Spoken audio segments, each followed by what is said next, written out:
Welcome to Session 1 of the online training for new university supervisors at Texas A&M University.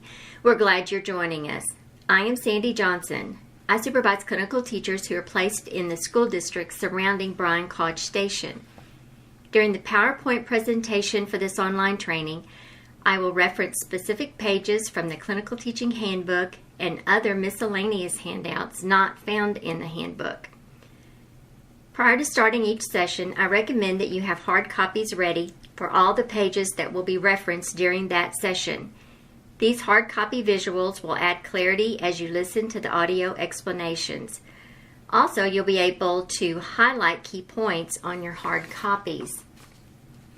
Before proceeding, if you've not already done so, it would be an excellent time to pause and make copies of the handouts listed for this session as well as each of the 4 remaining sessions. So pause here if you need to get these materials ready.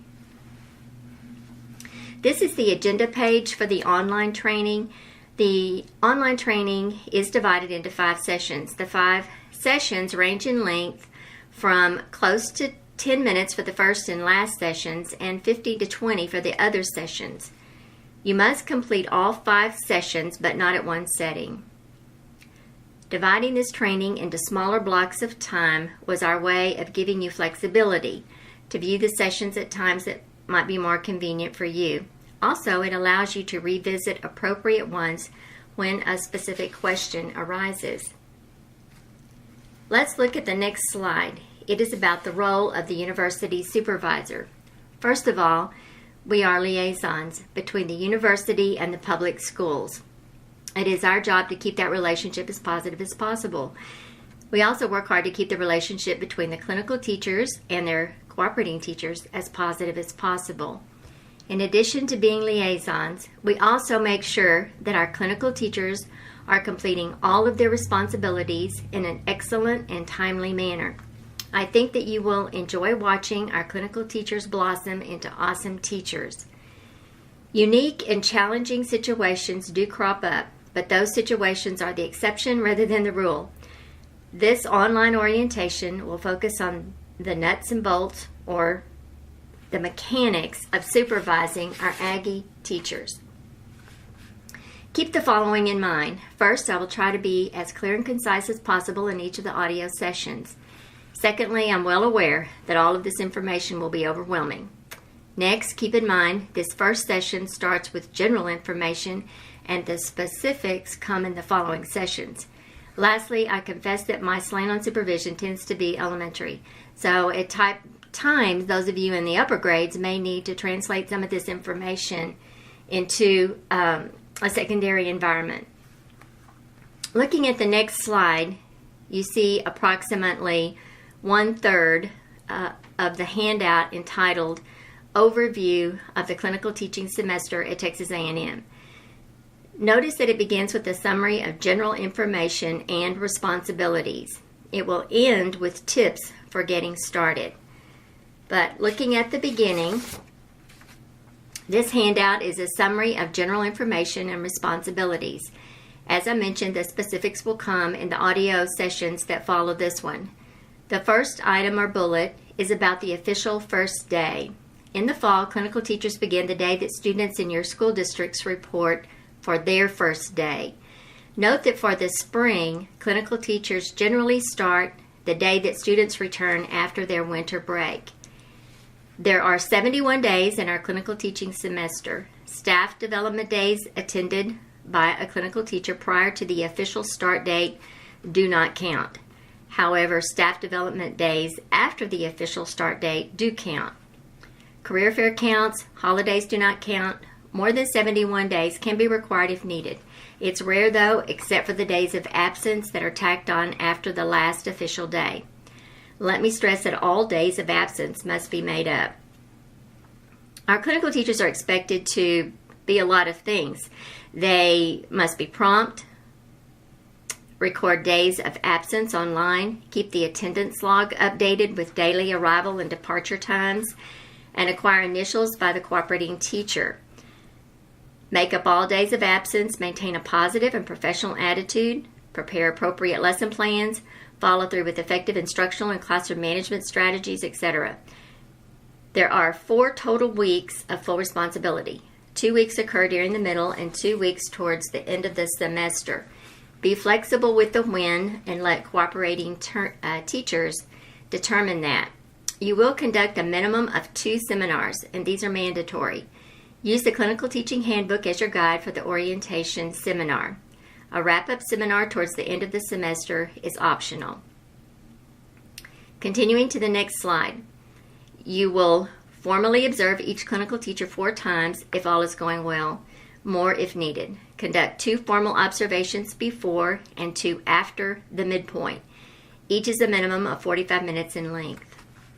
Before each formal observation, you will conduct a pre-conference. During an observation, you will critique in writing the entire lesson using the formal observation form. You will spot check all lesson plans and the attendance log, read written feedback from the cooperating teacher, and read all of the clinical teacher's reflective journal entries. After each observation, you will conduct an interactive follow-up conference focusing on self-evaluation by the clinical teacher. Then, using the link provided by the Office of Field Experiences, you will complete the online version of the formal observation form. You will need to complete that form within 48 hours of each formal observation and follow-up conference. Prior to each clinical teacher's midpoint conference, you will complete 2 formal observations, both submitted online. The cooperating teacher will complete at least 1 formal observation using the formal observation form, but no online submission is required for the cooperating teacher. A 3-way midpoint conference occurs during week 6 or 7. You and the cooperating teacher will each complete a hard copy of the midpoint final evaluation. Using the hard copies of this evaluation form, you and the cooperating teacher together will conduct a conference with the clinical teacher discussing his or her strengths and areas of refinement. Prior to each clinical teacher's final conference, you will again complete 2 formal observations, both submitted online.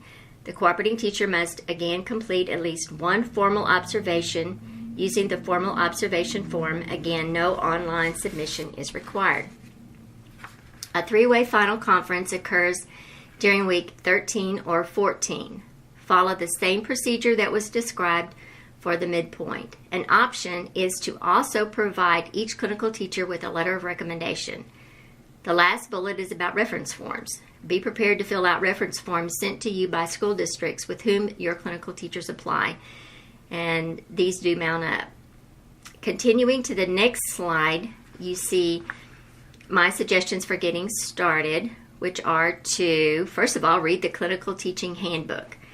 Definitely do this. Read the entire handbook cover to cover. Prepare a folder of materials for each cooperating teacher. This folder will be discussed in the last audio session. Next, prepare a handout, a memo for each principal. We will look at a sample memo after this slide. Deliver the cooperating teacher folders and each principal's memo prior to the arrival of the clinical teachers. Place a folder in each teacher's school mailbox well in advance of his or her start date for the semester.